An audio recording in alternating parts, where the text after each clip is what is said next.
Kody, when you get a Saturday off with a bye week, what do you do with that time as a player? I stayed here in town and I rested, got my body recovered, just preparing for the next opportunity.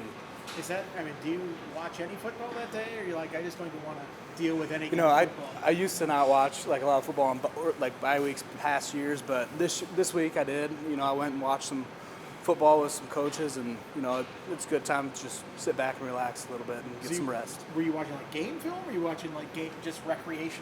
I watched some of Cal games, and then I also watched recreational. Just all college football that day. Which games did you watch? What game piqued your interest? I watched Georgia and Ole Miss, and then I was also watching JMU and Old Dominion, a couple games like that. Is it fun to be a fan? Yeah, do you allow yourself to be like that? It's awesome to be a fan. It's an amazing sport. So just even watching it, taking a step back, really being grateful for where I am. It was awesome. Did you stay up Friday night to watch the Cal UNC game, or was that one you watched back? That's when I watched back over. I watched that this Sunday. So just getting the opportunity to rest, how crucial do you think that was? I think it's huge for our team. Really, just having the time to step back and just relax after. The season we've had so far, just get people to get some actual rest and, come back. We're swinging this week, so ready to go. How prepared do you feel going into Friday? Just like every week, I've always been prepared. I've always done what I needed to do, and I think with our team and how they're responding right now, I think they're prepared as well. You were right next to Elijah on that block kick, right? Yeah. Is that like a tandem thing? How does that work on that?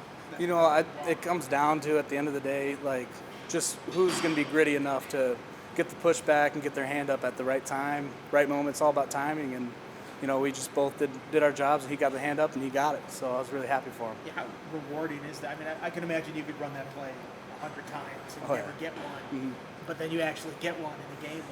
To finally get one after you're going hard every time you're on field goal block, like you're not rewarded in that play because kickers are so good nowadays. They get it up pretty high, but when you finally get one, it's really rewarding.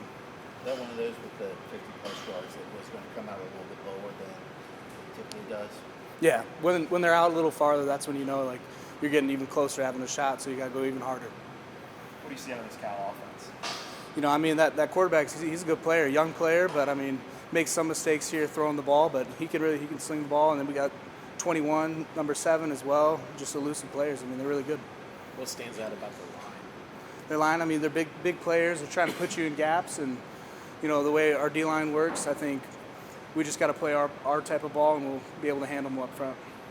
Is there anything specifically you think that you guys might need to do to force them into mistakes? I think we just keep doing what we have been doing. We just got to execute a little better, and that's on every stage from the front four, linebackers, corners, safeties. Everybody just got to execute their job.